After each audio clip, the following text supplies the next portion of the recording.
Hello friends and viewers, मैं Harry Gill motivation speaker and trainer आप सभी लोगों का आज के हमारे टॉक शो के दूसरे एपिसोड में स्वागत करता हूं।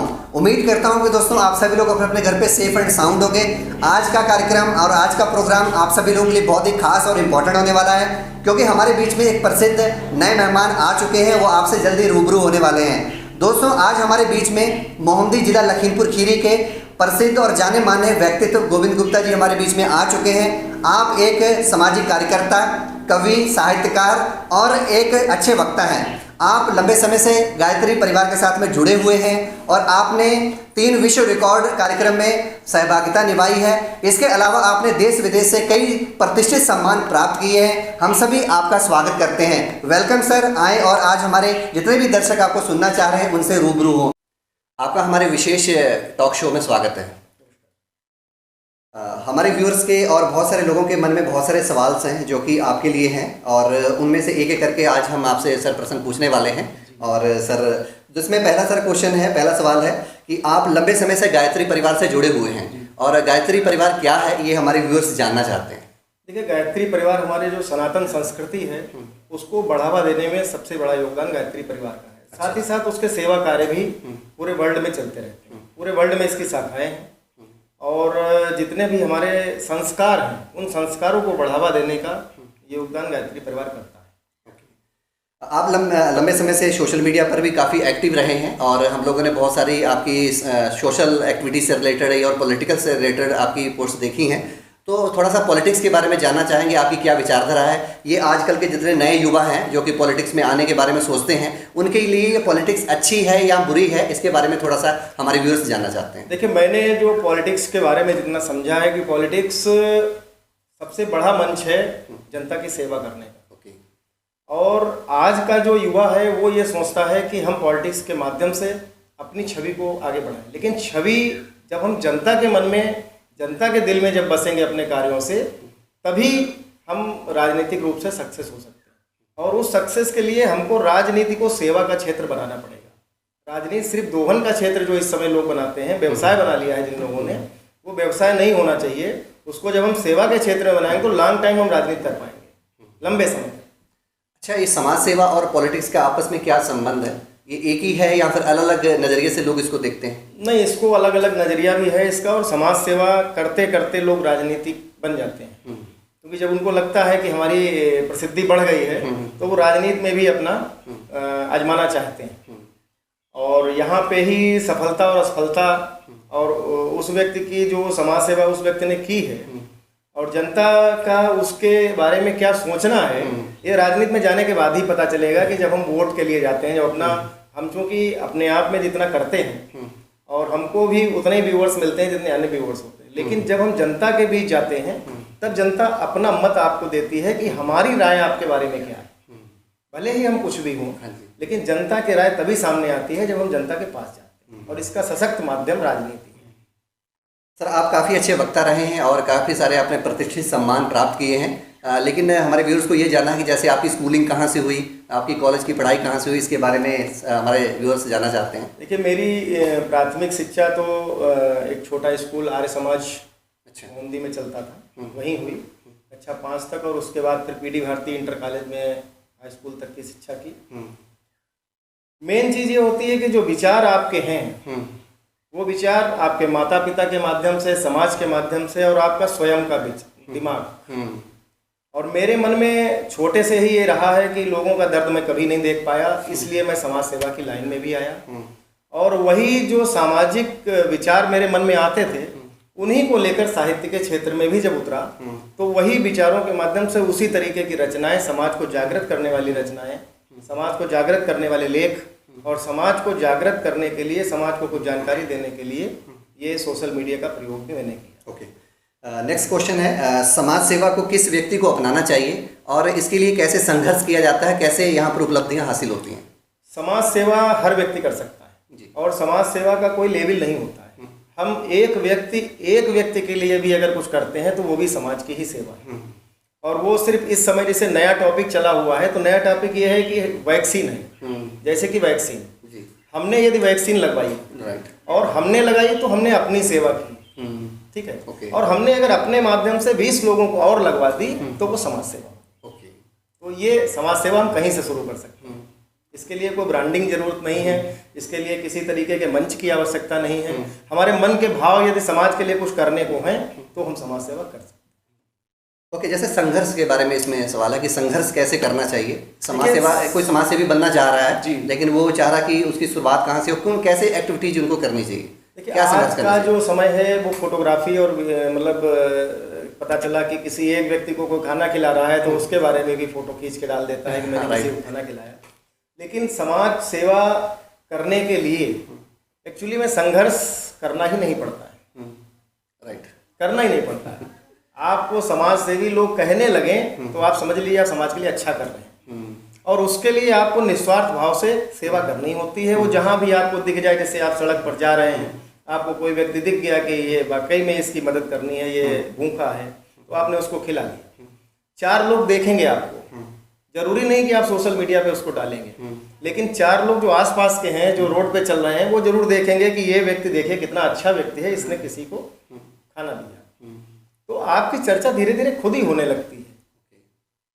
ओके सर, नेक्स्ट क्वेश्चन है, जैसे कि आप पहले एक एक्टिव सोशलिस्ट रह चुके हैं, समाज सेवा आपने करी है, उसके बाद में आपका सफ़र कवि के रूप में आगे बढ़ा है, तो आप एक काव्य क्षेत्र में आने का आपका क्या कारण रहा और ये सफलता आपको कैसे मिली? देखिए, मैं सफलता के लिए तो योगदान मोदी जी को दूंगा कि और कोरोना को दूंगा। इसने ऐसा अवसर दिया हम लोगों को खाली बैठने का कि पहले समय ही नहीं होता था कि हम लोग 2-4 घंटे भी बैठ के इसमें अपना समय दे सकें।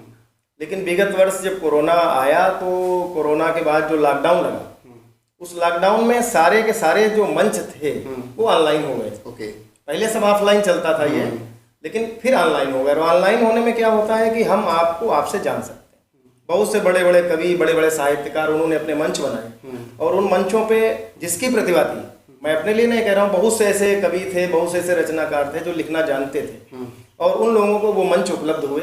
उन मंचों पे जब उनका काव्य पाठ हुआ तो वो धीरे धीरे पूरे क्षेत्र में लोग उसको जानने लगे। और मैं सौभाग्यशाली समझता हूँ कि मैंने कम समय में, बहुत ही कम समय में लोगों तक अपनी पहचान, अपनी मोहम्मदी की पहचान को आगे बढ़ाया।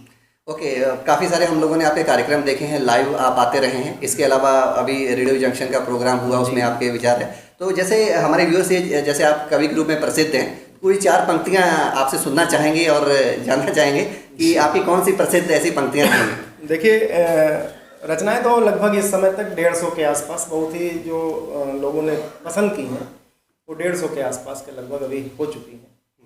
और एक रचना जो मैंने अपनी मोहम्मदी का परिचय देते हुए जो रचना है, वो मैं हर कार्यक्रम में सबसे पहले वो पढ़ता हूँ, इसलिए कि मेरा भी परिचय हो जाए। मुझे तो सभी जानते हैं, लेकिन मैं जिस छोटे से कस्बे से आया हूँ, जिसको शायद लोग नहीं जानते हैं, उस कस्बे को जब हम सामने लाना चाहते हैं, क्योंकि मेरा शुरू से ये मत रहा है कि मेरी मोहम्मदी जो छोटी सी है इसको विश्व के सभी लोग जाने, तो मैंने उस रचना को लिखा और उसको मैंने लोगों ने पसंद भी किया। मैं जी सुनो कि एक छोटा नगर मोहम्मदी है जिस जगह से मैं यहाँ आता हूँ। मैं आता हूँ मतलब पूरा मंच, राइट, और सामने जो एडिशन होती है उसके लिए, कि मैं एक छोटा नगर मोहम्मदी है जिस जगह से मैं यहाँ आता हूँ। मैं जिस नगरी से आता हूँ उसका सम्मान बढ़ाता हूँ। है प्यार हमारी संस्कृति जिससे ऐसा यह नाता है। पांडव आए थे यहाँ कभी, मैं उनकी गाथा गाता हूँ, मैं उनकी गाथा गाता हूँ। अज्ञातवास का कठिन समय पांडव ने यहाँ बिताया था। यह कथा पुरानी बहुत हुई, लोगों ने हमें बताया था। शिव मंदिर यहाँ अनेकों हैं जिनकी गाथा सब गाते हैं। हो मनोकामना पूर्ण यहाँ, यह सोच के सब यहाँ आते हैं। ऐसा प्राचीन इतिहास यहाँ जिसकी गाथा मैं गाता हूँ। एक छोटा नगर मोहम्मदी है जिस जगह से मैं यहाँ आता हूँ। खिलता है केतकी फूल यहाँ, बहुत बढ़िया की फूल जी, कि खिलता है केतकी फूल यहाँ जिसकी खुशबू छा जाती है। दुनिया में कहीं नहीं खिलता, इतिहास यही बतलाती है। था कभी जिला यह कस्बा भी, था कभी जिला यह कस्बा भी, जिस कस्बे से मैं आता हूँ, एक छोटा नगर मोहम्मदी है, जिस जगह से मैं यहाँ आता हूँ। हैं सभी धर्म के लोग यहाँ, मिलजुल कर देखो रहते हैं, कोई रामायण गुरबाणी, कोई कुरान यहाँ पढ़ते हैं। ईसा मसीह के बंदे भी क्रिसमस को यहाँ मनाते हैं गोमती मैया बहे यहाँ, जिनके तट से हम आते हैं। एक छोटा नगर मोहम्मदी है, जिस जगह से हम यहाँ आते हैं। बहुत बढ़िया, बहुत शानदार। हमारे व्यूअर्स को बहुत ज़्यादा पसंद आया होगा। बहुत ही अच्छा और बहुत ही अच्छे सुर में आप गाते हैं। इस तरह साथियों, मैं बताना भी चाहूँगा कि गोविंद सर जो हैं वो खुद ही कविताओं को लिखते हैं और उसके बाद में उनको सुर देने का भी जो काम है वो खुद ही कर लेते हैं। बहुत ही अच्छे ढंग से, बहुत ही अच्छे वे में उसको निभाते हैं। तो बहुत बहुत सर शुक्रिया, बहुत बहुत धन्यवाद आपका इतनी बढ़िया कविता के लिए। और हमारे व्यूअर्स काफ़ी खुश हो गए, दिल खुश हो गया होगा। और सर ने जैसे कि अपनी कविता में सारा बयां कर दिया, अपनी पूरी कहानी बयां कर दी, लेकिन एक क्वेश्चन और है मोहम्मदी से रिलेटेड। मोहम्मदी के बारे में जानना चाहेंगे सर। अपने आप बताएं कि मोहम्मदी की क्या विशेषताएं हैं, मोहम्मदी के अंदर क्या खासियत है? मोहम्मदी की विशेषताएं लगभग इस रचना के माध्यम से सबको मालूम जी बिल्कुल पता चल गई है। लेकिन मोहम्मदी वास्तव में मैंने जो देखा, मोहम्मदी बहुत ही अच्छी जगह है। और राजनीतिक रूप से तो विचार भले ही किसी के ना मिले, लेकिन सामाजिक विचार सबके मिलते हैं। सभी चाहते हैं कि मोहम्मदी का स्तर बढ़े, मोहम्मदी में विकास हो। और मोहम्मदी में विकास करने के लिए बहुत कुछ है। हमारे पास ऐसे ऐसे पॉइंट हैं, जैसे कि हमने मंदिरों का नाम लिया, ये महाभारत कालीन क्षेत्र है पूरा। और इस अभी जो मोहम्मदी से 10 किलोमीटर दूर एक बड़खर है। कहा जाता है कि वहाँ पर द्रौपदी और पांडव अज्ञातवास के समय पर रहे, और वहाँ भी कई मूर्तियाँ भी निकली बरसात में अपने आप। और कहते हैं कि वो जो टीला है उसके नीचे वो उनके रहने का स्थान भी रहा होगा। लेकिन वर्तमान जो राजनीतिक परिदृश्य है इस समय, हमने देखा है कि इसमें हमारे पास सांसद भी है, हमारे अपने विधायक भी हैं, हमारे उच्च संबंध भी हैं, और जो केंद्र की सरकार है या राज्य की सरकार है, दोनों में अच्छा प्रतिनिधित्व हमारा है। ऐसे समय में हमें चाहिए ये है कि ये जो हमारे क्षेत्र हैं इनका यदि हम विकास कर सकें, जिससे कि जब हम इनका विकास होगा तो इनकी चर्चा होगी, और जब चर्चा होगी तो दूर दूर से लोग यहाँ आएंगे, और आएंगे तो हमारी मोहम्मदी का पूरे विश्व में नाम होगा। जी, तो सर थोड़ा सा विशेषताएं जानना चाहेंगे कि मोहम्मदी के अंदर खासियत अभी तक क्या है? खासियत बहुत सारे लोगों को इसके बारे में पता चल चुका है। सबसे पहले तो यह है कि हमारा जो केतकी का फूल है वो शिव पुराण में वर्णित है कि शिव पुराण में भगवान जो ब्रह्मा जी थे और विष्णु जी थे, तो शिव जी ने उनकी परीक्षा ली। तो उस परीक्षा में ये था कि जो जाकर उन्होंने शिवलिंग जो थी उसकी पता लगाना था कि उसकी गहराई कितनी है। तो जब ब्रह्मा जी को उन्होंने धरती पर भेजा अंदर के लिए, और विष्णु जी अपने ऊपर की ओर गए, तो केतकी का फूल जो था ब्रह्मा जी के साथ साथ नीचे चला गया। नीचे जाने के बाद जब ब्रह्मा जी को शिवलिंग की था नहीं मिली कि कितनी गहराई है, तो उन्होंने केतकी के फूल को पोट लिया कि आप बता देना कि मैंने देख लिए इसकी कहाँ तक है। केतकी के फूल ने वो जब गवाही दी कि ब्रह्मा जी ने देख लिया है वास्तव में, तो विष्णु शंकर जी तो सब जानते थे, तो उन्होंने केतकी को श्राप दिया कि आप इतनी खुशबू है आप में, इतनी अच्छी आप दिखती हो, लेकिन आप कभी भी किसी भी मुझ पर तो मैंने स्वीकार आपको नहीं किया है, मैं आपको कभी स्वीकार नहीं कर सकता। इसलिए केतकी का फूल कभी किसी पूजा में नहीं चढ़ाया जाता। अच्छा, एक तो ये केतकी का फूल हो गया, इसके अलावा क्या? इसके अलावा जो हमने बताया बड़खर का क्षेत्र है, या महाभारत कालीन क्षेत्र है। दूसरी हमारी गोमती नदी है। गोमती नदी एक प्राकृतिक नदी है जो फुलहड़ से निकली है और जौनपुर में जाकर ये मिल गई है नदी। रास्ते में कई महानगरों को जल जो पेयजल है वो देती है। और नैमिषारण्य में ये ऋषियों की तपस्थली जो है नैमिषारण्य, वहाँ पे इसमें स्नान करने से इसकी पवित्रता बहुत ज़्यादा है मानी गई। जिस क्षेत्र से निकली है वहाँ पर वो सिंचन क्षमता बढ़ाती रहती है, क्योंकि ये कभी भी बाढ़ नहीं आती इसमें है, तो ये सिंचाई के लिए बहुत ज़्यादा उपयोगी, खेती के लिए बहुत काम की नदी है। परंतु आज जो जिस तरीके से नदी का स्वरूप बिगाड़ा जा रहा है खनन के माध्यम से या अन्य माध्यमों से, प्राकृतिक संरक्षण इसका आवश्यक है। सरकार इसके किनारों को जो हरियाली जो पूर्व में हुआ करती थी उसके लिए वृक्षारोपण, बृहद वृक्षारोपण कराए, जिससे कि नदी पुनर्जीवित हो सके। ओके, बहुत अच्छा। आपने विशेषता बताने के साथ साथ में कुछ संदेश भी दिए कि क्या होना चाहिए। तो आपसे मैं एक और क्वेश्चन पूछना चाहूँगा, जैसा कि आपने बहुत सारी उपलब्धियां हासिल करी हैं अपनी लाइफ में एक समाज सेवी होने के नाते, उसके बाद में लॉकडाउन में आप छाए रहे कविताओं में और दूर दूर तक देश विदेश के जो बड़े बड़े कार्यक्रम थे उसमें आपकी सहभागिता रही है। तो आपने लॉकडाउन के दौरान कौन कौन सी उपलब्धियां हासिल करी हैं, इसके बारे में थोड़ा सा प्रकाश डालें। देखिए, ऑनलाइन कार्यक्रम सारे हुए और उन सारे कार्यक्रमों में एक तंजानिया का कार्यक्रम हुआ सर्वप्रथम। वो कार्यक्रम शहीदों के लिए था कि जो हमारे स्वतंत्रता संग्राम सेनानी थे, उनमें जिनकी डेथ हो गई थी उनको कोई जानता नहीं था, आज का युवा तो बिल्कुल नहीं जानता है। तो वहाँ से उन्होंने उस प्रोग्राम को किया और वो प्रोग्राम लगभग 12 घंटे का कंटिन्यू था ऑनलाइन। तो उसमें चूँकि मुझे भी अवसर मिला, सौभाग्य कहें मैं अपना मानता हूँ कि उसमें मुझे भी अवसर मिला, तो मैंने उसमें भी रचना को भेजा और काव्य पाठ किया। तो रात्रि में 3 बजे तक जग के वो कार्यक्रम में हम लोग पार्टिसिपेट किए और उस कार्यक्रम का कुछ संचालन का भी बैकडोर से हमको दायित्व भी मिला। ओके। उसके बाद उसका जब विश्व रिकॉर्ड के लिए नॉमिनेट किया गया तो वो विश्व रिकॉर्ड भी बना। ओके। तो प्रथम विश्व रिकॉर्ड जो था वो तंजानिया से अंतर्राष्ट्रीय स्तर पे मोहम्मदी का नाम रोशन हुआ। ओके। और द्वितीय विश्व रिकॉर्ड गोला गोकर्णनाथ में काव्य कुंभ के नाम से अभी 128 घंटे का जो वर्ल्ड रिकॉर्ड बना है, ओके, उसमें प्रबंधन में भी सहभागिता रही, ओके, और काव्य पाठ में भी सहभागिता रही। तीसरा जो विश्व रिकॉर्ड है उसका अभी आने वाला है तंजानिया से ही, ओके, और वो भी संभवतः हो गया है, लेकिन जब तक घोषणा ना हो तब तक कहा नहीं जाता है। तो वो भी संभवतः, ये 3 विश्व रिकॉर्ड में अभी तक सहभागिता मैंने की है और ये मैं अपना सौभाग्य समझता हूँ। और मोहम्मदी का तो ये विशेष सौभाग्य है कि जो भी मैं नाम भेजता हूँ अपना, तो साथ में मोहम्मदी जरूर लगा होता है। लोग भले ना जाने, लेकिन मोहम्मदी का शब्द जो है वो लोगों के जेहन में होना चाहिए। जी, बहुत अच्छा, बहुत बढ़िया। इसके अलावा कुछ अभी प्रोग्राम भी आपके हुए हैं, जैसे आपके मेन कार्यक्रम कौन कौन से रहे हैं, जैसे कि रेडियो जंक्शन के बारे में हमने सुना है। मेरे कई कार्यक्रम अलग अलग मंचों पे हुए, लगभग 50 से ज़्यादा तो लाइव हुए हैं। लाइव कार्यक्रम रहे हैं। रेडियो जंक्शन पे मेरा ये दूसरा कार्यक्रम था। ओके जी। ये लाइव में फर्स्ट था।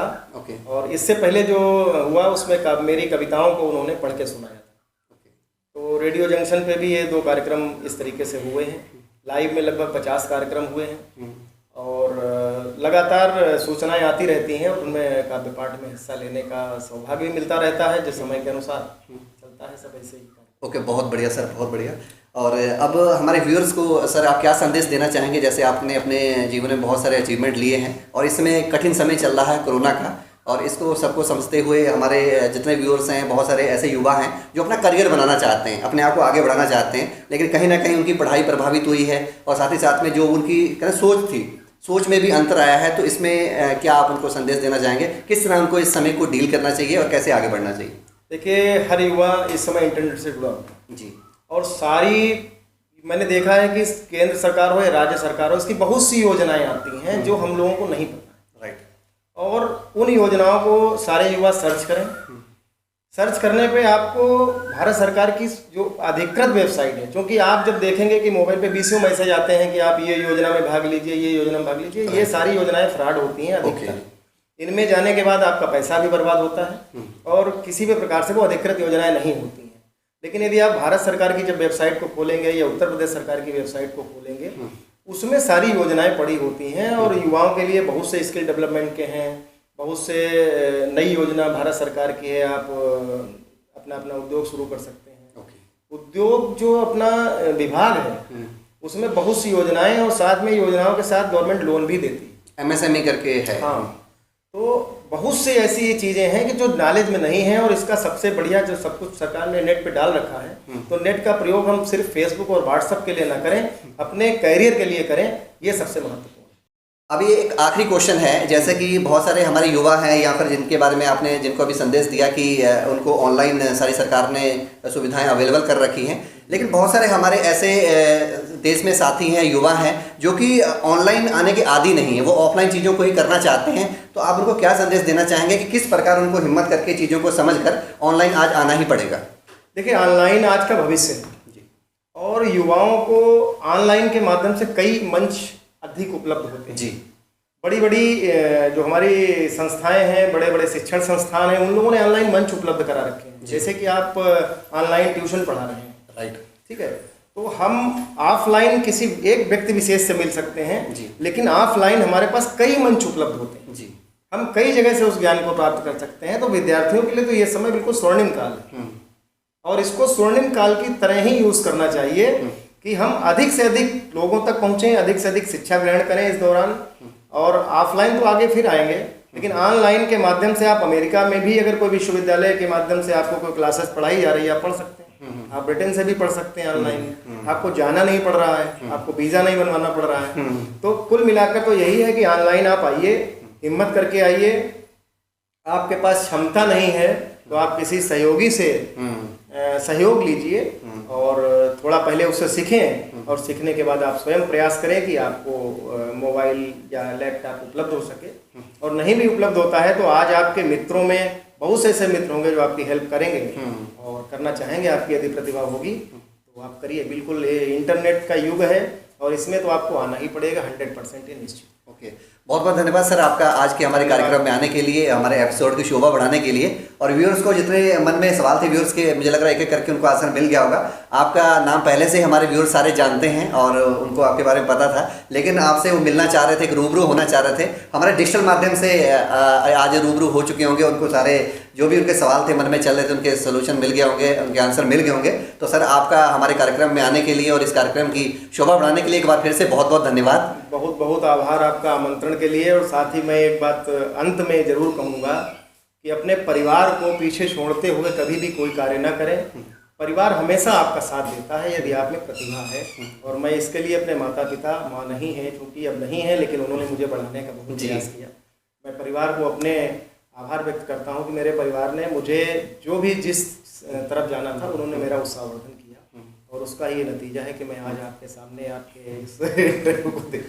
ओके, तो साथियों आज का कार्यक्रम बस यहीं तक। और जिन साथियों को यहाँ पर आज का हमारा कार्यक्रम अच्छा लगा हो और दोस्तों अगर आपको लगा हो कि इस प्रकार के लगातार कार्यक्रम हमें आगे करते रहना चाहिए तो लाइक बटन को जरूर प्रेस करें ताकि हमारा भी उत्साहवर्धन हो और हम लोग आप लोगों के लिए कुछ ऐसे हस्तियाँ, कुछ ऐसे पर्सनैलिटीज को लेके आएँ ताकि आप सभी लोग उनसे सीख कर अपनी लाइफ में आगे बढ़ सकें। जैसे गोविंद गुप्ता सर ने अपने लाइफ में बहुत कुछ हासिल किया है और लगातार प्रसिद्धि प्राप्त करते जा रहे हैं, दिन प्रतिदिन उनको कुछ ना कुछ अचीवमेंट मिलते हैं। ऐसे आपको भी मिलेंगे दोस्तों, और जितने साथियों को आप इसको शेयर करेंगे उनका भी उत्साहवर्धन होगा, वो भी आगे बढ़े। तो इस वीडियो को ज़्यादा लोगों तक शेयर करें, आगे बढ़ाएं और कमेंट करके बताएं आज का हमारा सेशन कैसा लगा और आने वाले टाइम में आपको किन किन टॉपिक्स पर हमारा सेशन चाहिए, ताकि उसको भी लिखें ताकि हम उस पर विचार करके उसको भी हम लोग फिर आगे आने वाले टाइम में ऑर्गेनाइज कर सकें। तो आज का हमारा सेशन अटेंड करने के लिए आप सभी लोगों का प्रेम पूर्वक बहुत बहुत धन्यवाद। Have a great day, all the best, good luck.